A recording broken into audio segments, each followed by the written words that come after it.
बिस्मिल्लाहिर्रहमानिर्रहीम। नाज़रीन, ये मिला जुला इन्फॉर्मेशन का प्रोग्राम है जो अदारा आपकी आवाज़ के स्टूडियो से लेकर आपकी खिदमत में हाज़िर हैं। जिस तरह हमने सुबह इंट्रो में कहा था कि हमारे मेहमान होंगे जिनसे हम बातचीत करेंगे और बहुत सारे मामलात पर, यहाँ की लोकल सियासत, पार्लियामेंट में अभी जो इलेक्शन हुए, गवर्नमेंट नहीं बनी, कोई नई ताज़ा तरीन मालूमात, लोकल मालूमात। चूँकि ये लोकल प्रोग्राम होता है, डेफिनेटली ये लोकल बातें की जाती हैं जो हमारे साथ रिलेटेड होती हैं, उस पर हम डिस्कस करते हैं। तो हमारे साथ हमारे थिंक टैंक तजिया नगार जो हैं वो अदनान अमीन अली जो हमारे साथ मौजूद हैं। अदनान, एक बार फिर आपको खुश आमदीद कहते हैं। वालेकुम अस्सलाम। बिस्मिल्लाहिर्रहमानिर्रहीम। कैसे हैं राजा साहब आप? अल्लाह का शुक्र है। अदनान, मैं आपसे तजिया लेना चाहता हूँ कि ये जो, इसको ज़रा पहले एनालाइज करें, ये जो अभी हालात बनते जा रहे हैं, कम्यून इलेक्शन हो गए, पार्लियामेंट के इलेक्शन हो गए, हुकूमत नहीं बन रही, वो जो कानून होते हैं किसी फलक का एक के लिए और पार्लियामेंट के लिए और कम्यून के लिए, और तो मैं चाहूँगा इन सारी चीज़ों को आप बारी बारी लें। जी, सबसे पहले तो मैं ये कहूँगा, गवर्नमेंट ये है कि जैसे आपने कहा है कि गवर्नमेंट कह लें कि कल करीबन 4 हफ्ते हो जाएंगे, 2 दिनों तक इलेक्शन को। और उसका सूरत हाल यही है कि गवर्नमेंट का जो सिलसिला है वो अभी काफी फंस गया हुआ है। और उसकी दो वजह है, ये है कि नेगोशिएशन चल रही है, मगर लास्ट के रासमुस जो जिसके पास फाइनली क्या कहते हैं मैंडेट है एक किस्म के, वो पता नहीं गायब हो गया हुआ है। और वो क्या कर रहा है ये किसी को नहीं पता। मगर डेनमार्क की हिस्ट्री यही है कि टेक्निकली मिंटर संख्या बन गई हुई है, 90 से कम की सीटें बन गई हुई हैं। मगर बेहतर तो यही होता कि लास्ट के रासमुस अकल करता और रेड ब्लॉक के साथ गवर्नमेंट बना लेता। मगर हो सकता है कि उसका क्या कहते हैं कोई ना कोई एजेंडा इसमें हो। मगर उसका तो यही फिर गलत बात है, क्योंकि जितना आगे जाएगा और जितना दुनिया की सूरत हाल है, उससे बेहतर होता कि गवर्नमेंट बन जाती, तो बंदा बेहतर पोजीशन में होता। मगर जैसे अब 4 हफ्ते होने लगे हैं, गवर्नमेंट नहीं बनी अभी तक। देखते हैं कि नेक्स्ट वीक में क्या होता है। नेगोशिएशन तो चल रही है। और सूरत हाल यही है कि किसी को नहीं पता कि क्या बनता है, क्योंकि अब ये भी देखें कि हम 20 अप्रैल तक पहुंच जाने लगे हैं। तो 1 जून से लेके 1 अक्टूबर तक तो वैसे ही पार्लियामेंट की क्या कहते हैं वेकेशंस होती हैं, और जिसमें पार्लियामेंट के कोई कानून नहीं बनते ज्यादातर। वो भी शायद आगे जाएंगे कि नहीं जाएंगे या क्या करेंगे, ये किसी को नहीं पता। मगर रनिंग सेशन में जो पार्लियामेंट होती है वो लॉ फौसले लेके आ सकती है। 2-3 लॉ फौसले इस हफ्ते आए थे। एक तो आया था तेंस पची की तरफ से कि पेंशन की प्राइसें जो है वो नीचे की जाएं, जिस तरह सूरत हाल है। मगर उसके लिए फ्लेयर चल नहीं था। तो मंगल वाले दिन पार्लियामेंट ने बैठना था नई ने, और उसने सिग्नल करने थे कि हम कौन लोगों को उसमें फॉलो करेंगे और उसकी क्या कहते हैं उसके अंदर काम करेंगे। उसके अंदर एक डिबेट चल गई है, जिसका बड़ा एक उल्ट हवाला हो गया था। बहुत सारे लोग ने उस पर कॉमेंट्स भी दिए हैं, बात भी की है। उसमें सूरत हाल ये है कि जब इलेक्शन होते हैं ना पार्लियामेंट के, तो कोई इंसान जो खड़ा होता है ना, उसने 11 दिन पहले अपनी हाजिरी डेनमार्क में रखनी होती है। ये एक टेक्निकल इशू बन गया था, क्योंकि एक पार्लियामेंट की मेंबर है पॉर्न्स पची थी, वो फिर लुईस किंग हो गई थी। मगर वो रहती थी स्वीडन। जब उसने कहा था कि मैं पॉर्न्स पची से खड़ी होंगी इलेक्शन में, मगर उसने उस वक्त अपनी पार्टी को कहा था कि मैं डेनमार्क शिफ्ट हो जाऊंगी जब इलेक्शन होना है। तो वो ये है कि पार्लियामेंट का कानून ये है कि पार्लियामेंट के इलेक्शन के लिए खड़े होने के लिए बंदे ने 11 दिन पहले डेनमार्क में शिफ्ट होना होता है। और वो बंदा 11 दिन पहले शिफ्ट हो जाए तो बंदा खड़ा हो सकता है। उसमें एक और पहलू का फर्क है, क्योंकि मैंने वो कानून देखा और मैं कानून से बात कर रहा हूँ। दूसरा फर्क ये है कि वो फर्क ये भी है कि वो इसलिए केस नहीं बना कि उसने जो जहाँ पे वो शिफ्ट हुई है ना, जो मुझे पता है, मैं इंशाल्लाह उसके बारे में इंफॉर्मेशन निकालूंगा और देखूंगा कि क्या है, क्योंकि मैंने पूरा उसका केस नहीं देख सका टाइमिंग की वजह से। मगर मुझे जो समझ आई है, उसने अपना घर लिया हुआ है और वो पर्सन वहां उसमें रह रही है। उसमें ये हुआ कि वो पार्लियामेंट वाले दिन उसने ये कह दिया था कि मेरा जो हस्बैंड है वो स्वीडन में रहता है, और उसके साथ पहले 31 से बच्चे हैं रखे, ये मुझे उसके पर्सनल मामले का नहीं मसला, तो वो डेनमार्क नहीं शिफ्ट हो सकता, तो इसलिए मैं आती जाती रहूंगी।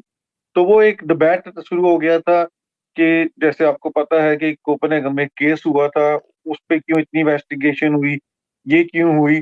तो बंदे को बस ये याद रखना चाहिए कि 2 अलहदा लॉ की मीनिंग होती हैं, पार्लियामेंट के इलेक्शन के लिए खड़ा होना और कम्युनल इलेक्शन के लिए खड़ा होना। तो इन दोनों चीज़ों को क्या कहते हैं, बंदे को मिक्स अप नहीं करना चाहिए। यही हुआ था कि 2 एनालाइस्ट जो एक्सपर्ट थे, उनने उस कानून का उनको भी नहीं था पता, तो इसलिए ये डिबेट जो है ना एक किस्म की ज़्यादा हो गई थी और इसका क्या कहते हैं रिटर्न हो गया था, रिटर्निंग हो गई थी कि जिससे कुछ बातें बाहर निकलने लग पड़ी थी, कि शायद बंदा किसी को फेवरेट करता है, किसी को फेवरेट करता है।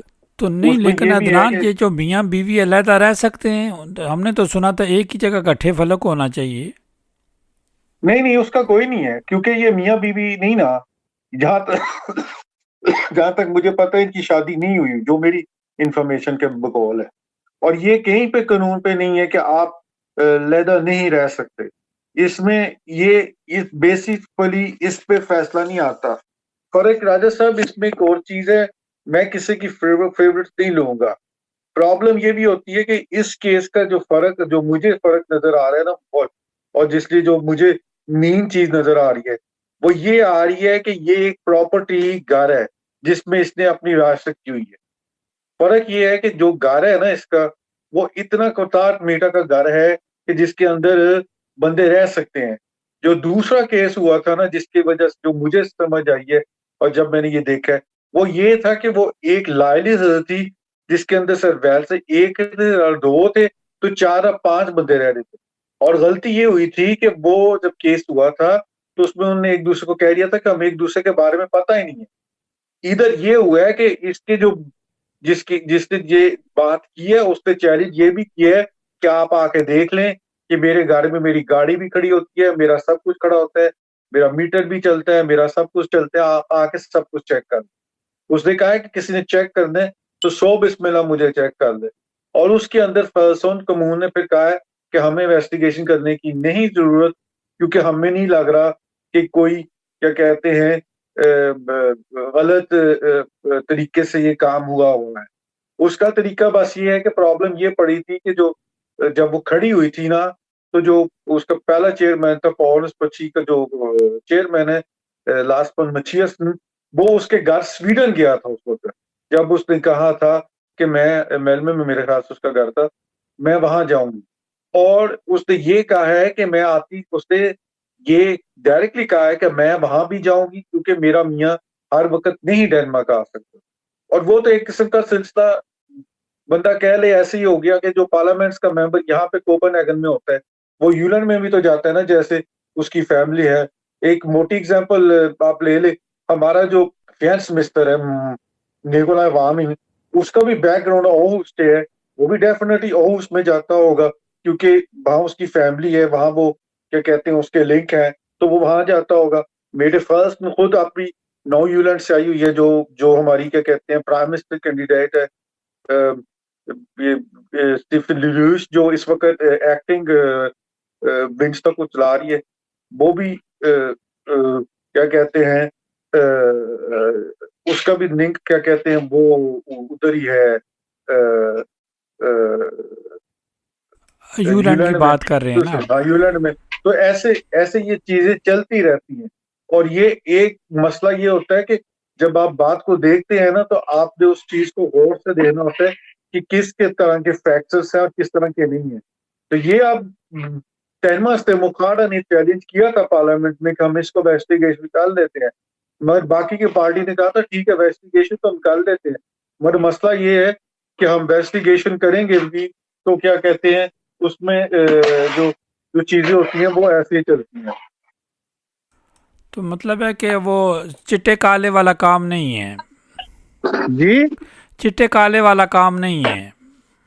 नहीं, राजा साहब मसला ये होता है, आप देखें मैंने उसका केस नहीं देखा, मगर मैं आपको एक फ्रैंकली बात कहूँ, मैं किसी की फेवरेट नहीं लेना चाहता और मैं किसी की तो बात नहीं करना चाहता। मगर जिस हल्के में वो इलेक्शन लड़ी थी ना और जिस हल्के में वो एक्ट थी, उस हल्के के अंदर मेरा अपना जॉब रहा है।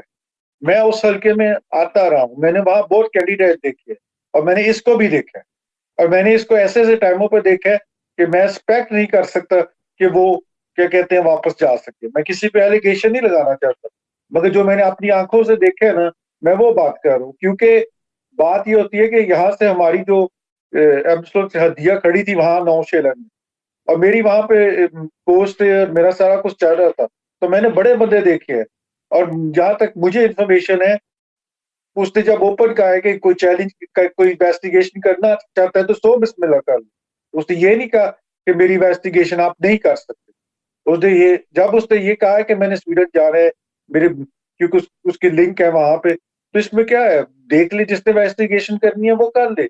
बात ये होती है, फर्क ये होता है कि आपको हमेशा एक चीज याद रखनी चाहिए कि आप खुद मौका ना दे। अब आप छोटे से जगह पे 4 बजे रजिस्टर हो जाए, आपको पता ही ना हो कि 2 बंदे कौन है, तो आप खुद मुसीबत में आ जाए। चलिए ये एक अदनान, लॉजिकल ये तो बात। चीज़ें कानून के साथ चलती रहेंगी। कानून ने ही आखिर में फ़ैसला करना है, बंदे ने ज़ाती तो कोई फ़ैसला नहीं करता, कानून ही फ़ैसला करता है। तो अदनान, जी अभी हमें जो अभी से ये बड़ी अच्छी बात नहीं है, हम सब मिलजुल कर बात ये करते रहे हैं कि हमें डैनस सियासत की तरफ ज़्यादा तवज्जो देनी चाहिए। अब जो 3 कैंडिडेट हैं जो लगते हैं, एक ज़ोहैर अली है, एक ज़ीशान है, एक कासिम है, जिन्होंने अभी से ही गालिबन ऐलान किया हुआ है कि हम अगला पार्लियामेंट का इलेक्शन लड़ेंगे, ये अच्छी बात नहीं है। देखिए राजा साहब, ये तो बहुत अच्छी बात है कि इन तीनों ने अपना क्या कहते हैं इलेक्शन का ऐलान किया हुआ है कि ये इलेक्शन लड़ेंगे। मगर मैं बस इसमें ये भी चीज इनको कहूंगा कि इलेक्शन लड़ने से पहले ना अपनी प्रिपरेशन जो होती है ना वो भी कर लें, क्योंकि इलेक्शन जैसे आपको मालूम है इलेक्शन किसी टाइम भी आ सकता है। ये कोई किसी को नहीं पता कि गवर्नमेंट की सूरत हाल किस तरफ जाएगी, फिर आके कहते हैं क्या कहते हैं किस तरफ नहीं जाएगी। तो ठीक है, अच्छी बात है। अल्लाह ताला इनको कामयाब दे, अल्लाह ताला इनको क्या कहते हैं ताकत दे और हौसला दे, और अल्लाह ताला इनको कामयाब करे। दूसरी ये जिस तरह पॉजिटिव से प्लस पॉइंट है ना, जितने भी पार्लियामेंट के इलेक्शन लड़े थे इस दफ़ा जो है ना, वो तो पार्टियों को भी पता चल गया कि जो कुछ भी बातचीत तो हो सकती है सियासी लिहाज से, लेकिन उनको ये पता लग गया कि ये अच्छे खासे पढ़े लिखे लोग हैं। राजा साहब पढ़े लिखे लोग हैं और इनको इस सोसाइटी का पता भी है। और इस सोसाइटी के अंदर, जैसे मैंने आपको पहले भी कहा था, मुझे पता है, मुझे बड़े लोग 2-3 दिन मिले हैं, कुछ लोगों से जो मुझसे वही है जो आपने बात की है, बड़ी दफा लोगों ने की है कि अब हमें बरादरी से बाहर निकलना चाहिए। मैंने कहा ये तो आपकी बात सही है, मगर इस पे मैं अकेले नहीं कुछ कर सकता। इस पे मुझे आप लोगों की जरूरत की पड़ेगी कि आप लोग बाहर निकले। मैंने कहा देखे, मैं अब आपसे एक बात करता हूँ, एग्जाम्पल। मुझसे एक ने कहा, मेरे पास यही फैक्ट है, मैं आपको एक बात बताता हूँ। कहते तुम्हें बड़ी मार पड़ी है कि तुम्हारी पार्टी एक एंटी पार्टी है, मुसलमानों के खिलाफ बोलने वाली पार्टी है और मुसलमानों के अगेंस्ट जाने वाली पार्टी है। मैंने उस बंदे को एक सवाल किया, मैंने कहा मेरे पास एक सवाल है, मुझे वो था एक दूसरी पार्टी का। मैंने कहा तूने आज एक स्टेटमेंट पढ़ी है? कहता है नहीं। मैंने कहा इंग्लिश स्टॉय पर आज ये खबर, इंग्लिश स्टॉय पर तो 10 मस्त पे मुखाड़ है। मैंने कहा आज उसने एक पार्लियामेंट में एक बात की है। मैंने कहा सर मुसलमानों को पता ही ना हो। कहता है क्या बात की है उसने? मैंने कहा ये जो कुरान का कानून बना था 2022-23 में, जब बना था ये कानून है, उसने कहा है कि जो पार्टियां उसके खिलाफ इनके कानून को नहीं बनाने पाते, उनके पास मेजॉरिटी है कि वो उस कानून को तोड़ सकती हैं, क्योंकि टेक्निकली उनके पास वो मेजॉरिटी है। क्योंकि मैं राजा साहब आपको बताता हूँ क्यों। क्योंकि उसके अंदर उस कानून के अगेंस्ट एसएफ भी था, इंग्लिश लिस्ट भी था और अल्टरनेटिव भी था। ये 3 पार्टियां नहीं थी चाहती ये कानून बने। और सबसे बड़ी बात, मैं आपको एक ब्रेकिंग न्यूज बताता हूँ। जो अल्टरनेटिव का लीडर है ना, पुलिस कोफर, उसने कहा है कि हम इस कानून के ये इसका पार्लियामेंट में क्या कहते हैं इसको पेश किया जाए तो हम हाउस का ऑफिस में आएंगे। तो उस बंदे को एक ने सवाल किया क्यों? कहता है और कानून है जिससे हम प्रोटेक्शन कर सकते हैं। तो मैंने उस बंदे को कहा, मैंने कहा बड़ी अच्छी बात उसने की है। मैंने कहा और कानून प्रोटेक्शन कर सकता तो इतने कुरान पाक क्यों सड़े थे फिर? मैंने कहा ये कौन सी स्टेटमेंट इसने दी है कि इतने ज्यादा कुरान पाक सड़े थे? 57 मुसलमान मुल्कों ने क्या कहते हैं रोला डाला था प्रेशर आया था तो फिर ये कानून बना था।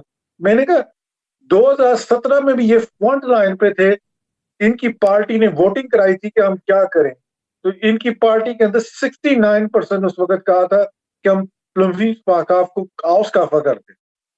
मैंने उस बंदे को यही कहा उस वक्त कि देख, जिस तरह हमारी पार्टी सोशल डेमोक्रेट में लोग बोलते हैं ना, उसी तरह दूसरी पार्टियों में भी है। फर्क बस ये है कि हमारी पार्टी ओपन बोल के कहती है और हम उनके खिलाफ ओपन फिर लड़ते हैं। हम कोई स्क्यूट नहीं करते कि हम इस चीज के हैं। तो मैंने उससे कहा कि ये देखें कि इलेक्शन बहुत जरूरी है कि आप ऑपरेशन करें, पर आप ये भी देखें कि दूसरी पार्टियां कौन कौन सी चीजें तैयार कर रही हैं और कौन कौन सी चीजें वो पार्लियामेंट में जब ये क्या कहते पूरी बैठ जाएगी लेके आएगी।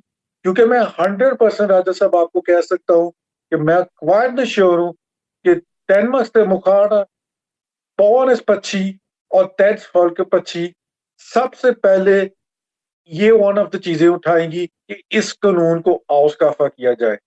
क्योंकि ये जब प्लो कन्वेंट भी हुआ था ना इनका पिछले साल रशिया में, तो इन्होंने कहा था कि हमारी हुकूमत प्लो पक्षियों की बन गई, तो हमारा पहले 100 दिन में ये वन ऑफ द एजेंडा होगा कि हम इस कानून को स्काफा करें। तो इसीलिए मेरा लोगों से अब प्लेटफॉर्म पे ये है कि हम इस चीज की तरफ गौर दें कि दोबारा हम उस सेशन में ना आए जहां पे हमें फिर शुरू से इस एजेंडा पे कोई काम करना पड़े कि जिससे हमारा फिर नुकसान हो। क्योंकि एस मुस्लिम हमारा काम बनता है हम उस चीज को प्रोटेक्शन करें। अदनान, ये चीज़ें तो आप सारी कह रहे हैं, तो जो बच्चों को, जो नौजवान हैं, इन्हें पढ़ना भी चाहिए सारी चीज़ें। जिस तरह आप चीज़ों पर नज़र रखते हैं या और भी नज़र रखते हैं, तो जब तक ये इन्फॉर्मेशन हर इलेक्शन लड़ने वाले की या आम शहरी के पास इन्फॉर्मेशन नहीं होगी, तो वोट देते वक्त फिर बहुत सारे मसाइल होंगे। वोट देने वाले को पता ही नहीं होगा, यार मुझे फ़लाँ ने कह दिया, चले मैं उसको वोट दे देता हूँ। देखिए राजा साहब, मैं किसी को किसी को क्या क्या कहते हैं, मैं किसी के गेस्ट नहीं बोलता, मैं किसी के नहीं बोलता।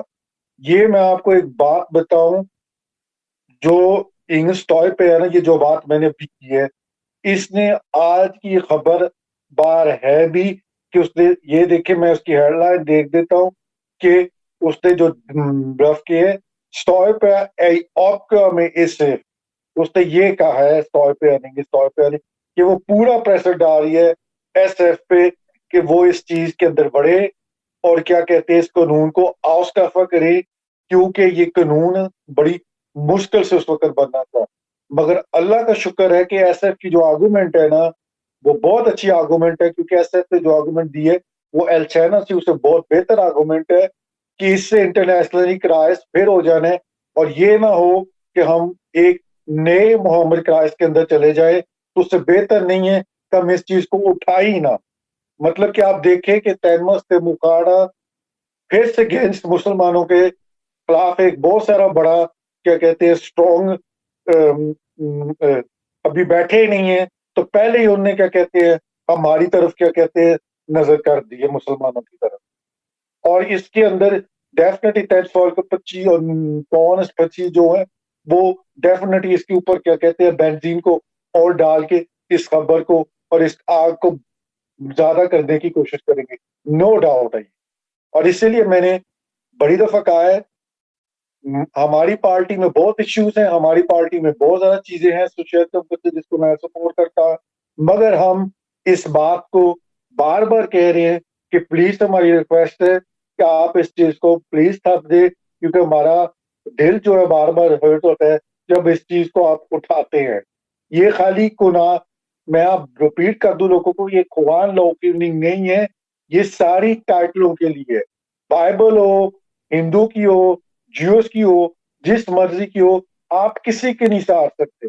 ये गलत चीज है कि इसको कुरान लॉ पर बार बार किया जाता है, नहीं, ये बनाया गया था कि किसी चीज को ना सहारा जाए। ये लोग इस चीज को मिस यूज करके क्या कहते हैं इस्तेमाल करते हैं अगेंस्ट लेकिन हर बार इस अदनान, चीज को आज़ादी का उठाते हैं। कानून बंदे पर खुद भी तो कोई हदें लागू होती हैं कि अगर वो कानून बन गया है तो इस वक्त हर वक्त कानून के अंदर से लूप होल ढूंढे जाएं। कानून है, कुछ बंदे की ज़ाती जिम्मेदारियां भी तो होती हैं। वही राजा साहब साथी जिम्मेदारी है कि हम इस चीज को हाईलाइट करें और इस चीज के ऊपर क्या कहते हैं आवाज उठाएं कि आप लोग एक मजहब को क्यों टारगेट करते हो, ये सारे मजहब के लिए टारगेट है। आपको याद होगा कि कुछ साल पहले इन्होंने ऑम्स्केरिंग हलाल गोश्त उस पे भी बड़ी बहस शुरू कर दी थी, मगर वो बहस उस वक्त ठप्पी गई थी जब यूएस ने उठा के आवाज की थी कि हम भी करते हैं। तो देखा था कितनी जल्दी वो क्या कहते हैं डिबेट जो है वो ठप करता था, क्योंकि वो एक आवाज ऊपर से बड़ी स्ट्रॉन्ग आई थी। मुसलमान भी अपने काम करके एक वॉइस स्ट्रॉन्ग कर लेना तो डेफिनेटली क्या कहते हैं इन चीजों पे असर होगा, और इन चीजों पे क्या कहते हैं फिर इनको पता चल जाएगा कि हमने बात नहीं करनी। बट प्रॉब्लम वो वही है कि हम आपस में इतना क्या कहते हैं झुल जाते हैं, तो फिर क्या कहते हैं हमें पता ही नहीं चलता कि क्या क्या बात करनी है, क्या चीजें नहीं करनी, कौन सी क्या कहते हैं बस ये वही आप वाली बात डिस्कशन। है ना कि इस वक्त दुनिया के हालात क्या जा रहे हैं, पाकिस्तान का क्या रोल बनते जा रहा है, लेकिन हम क्या कर रहे हैं, जो सोशल मीडिया क्या कर रहा है, अपने लोग क्या कर रहे हैं। यहाँ लाखों मुसलमान रहते हैं, वोट देते वक्त मुसलमान क्या करते हैं। अब डैनिश शहरी बन चुके हैं, तो डैनिश शहरी के स्टेट के कानून के अंदर हम अपना रोल किस तरह अदा करते हैं। हमें तो ये सबूत देने चाहिए, हमें तो अपना जो हमारा जो मज़हब है उसका जो अच्छी चीज़ें हमारी हैं, ये सारी अच्छी चीज़ें हमें तो वो सबूत देने चाहिए। यादव साहब शॉर्ट वे, मैंने एक बंदे को यही कहा, मैं अब जो लोगों को कहता हूँ कि जो वेलफेयर सोसाइटी आप लोगों ने यहाँ पे पूरे स्कैंडिनेविया में, न्यूजीलैंड में, कनाडा में, जहाँ पे आप लोगों ने ये बनाई हुई है, ये बेसिकली हमारे इस्लाम का ही कंसेप्ट है। अनफॉर्चुनेटली बात ये है कि इन लोगों ने उस चीज को क्या कहते हैं ले लिया है, और जो हमारे मुल्क हैं वो इन चीजों को भूल गए हैं। और यही तो हमारी सबसे बड़ी कमजोरी है कि हम अ, अ, अ, इन चीजों को देखते नहीं है। हमारे मुल्क को हम देखें तो हम बेसिकली इन लोगों ने हमारा मुसलमानी कल्चर जो है ना वो इम्प्लीमेंट किया हुआ है, और यही इनका सबसे बड़ा क्या कहते हैं फर्क है हमसे। और ये हर चीज को गौर से देखते हैं। अब जैसे आप ये गवर्नमेंट का ही देख लें, कह रहे हैं कितने 24 6 और 25, कह रहे 25-26 दिन हो गए हैं, अभी तक कोई पता नहीं चल रहा कि गवर्नमेंट किस तरफ जाएगी, क्योंकि ये हर चीज को डिस्कशन करके डिटेल्स में करके फिर बनाते हैं। पिछली बार 43 दिन लगे थे, उसके पहले 22 दिन लगे थे, मतलब कि 2022 का जो टाइमिंग है वो ऊपर चली गई है। अब देखते हैं कि क्या क्या सूरत हाल बनती है नेक्स्ट कमिंग्स डे में, और इंशाल्लाह ताला होपफुली सब कुछ होगा। मगर इंशाल्लाह होगा। मेरा यही अदनान, एक और बात चल रही है जो हमारे मजहबी कल्चर सेंटर्स हैं, तो उसमें मैं सुन रहा था कि कोई बंदा उनका नाम यूज़ करके उन कल्चर सेंटर या उन मसाजिद के नाम पे वो चंदे मांग रहे हैं। दरअसल इसके बारे में मेरी कोई, मुझे इस बात के ऊपर इल्म नहीं बस है। अब आपको फ़ोन आ जाते हैं ना, फ़ोन बिल्कुल वो डैनिश फ़ोन होते हैं, डैनिश नंबर होता है, बोलने वाला बोलता है जी आपका कोई इनाम निकल गया है, इतने मिलियन का निकल गया है, हम मस्जिद के लिए काम कर रहे हैं, हमें चंदा दें। इस तरह की चीज़ें चल रही हैं। या राजद साहब इस तरह की चीजें तो पहले भी चलती थी, पहले तो अनफॉर्चुनेट फोन आते थे और अभी भी आते हैं। और इसके लिए तो क्या कहते हैं बंदे को ये सोचना चाहिए कि जो इंसान कर रहा है उसका जमीन क्या कहता है। अल्लाह ताला के लिए जितना बंदा कर सकता है बंदे को करना चाहिए, क्योंकि ये कोई आसानी किसी का तरह कोई चीज नहीं होती। इन चीजों पे बंदे को गौर करना चाहिए। हाँ, ये डिबेट, एक मैं आपको एक और इन्फॉर्मेशन दे देता हूँ कि हेल्सिंगम में एक मस्जिद थी जो सही मस्जिद बनाना चाहते थे, उसका कोई रफड़ पड़ा हुआ है, क्योंकि कोई टेक्निकली पार्किंग का इश्यू है। मुझे आज ही उसकी खबर का पता चला है। मैंने अभी उसकी खबर सर्च नहीं की, चेक नहीं की, मगर इंशाल्लाह जब टाइम होगा फिर मैं उसको भी देखूंगा। मगर लोगों से मैं यही अपील करूंगा कि आपको कोई चंदे के लिए मांगता है, अगर कोई चीज देते हैं ना आप लोग, तो आप लोग प्लीज उस ऑर्गेनाइजेशन से रसीद जरूर लिया करें कि आपने किसको पैसे दिए हैं, किसको नहीं पैसे दिए, क्योंकि ये ना हो कि टेक्निकली आपको कोई इशू बात में बन जाए। तो प्लीज आप उस ऑर्गेनाइजेशन को पैसे जरूर दें, मगर अपने पास कोई ना कोई उनकी इंफॉर्मेशन जरूर रखें, मोबाइल पे रखें, टेक्निकल ईमेल पे रखे या कोई ना कोई अपने पास जरूर ऐसी चीज रखे जिससे आप अश्योर हो कि आपने कोई गलत काम नहीं। अदनान, बड़ा शुक्रिया आपका, आपने बड़ी अच्छी इन्फॉर्मेशन दी। आखिर में आप कुछ कहना चाहें? नहीं, मैं बस लोगों से यही कहूंगा कि अल्लाह ताला से आप दुआ किया करें सबके लिए, और अब हम इस सोसाइटी का हिस्सा हैं, जैसे मर्जी है हम अपना पार्टिसिपेट करें। मैं बस ये लोगों से कहूँगा। अदनान, आपका बहुत शुक्रिया, आपने कीमती टाइम हमारे साथ शेयर किया। शुक्रिया। सामईन नाज़रीन, ये थे अदनान अमीन अली जो अपना नुक्ता नज़र पेश कर रहे थे। सामईन, हमारा किसी के साथ मुतफ़िक करना ज़रूरी नहीं है। कोई बंदा अपनी राय देना चाहता है, अपना टाइम लेना चाहता है, कोई इन्फॉर्मेशन देना चाहता है, लोकल इन्फॉर्मेशन देना चाहता है, तो उसके लिए अदारा आपकी आवाज़ का टाइम हाज़िर है। सामईन नाज़रीन, हमारे साथ साथ रहिएगा।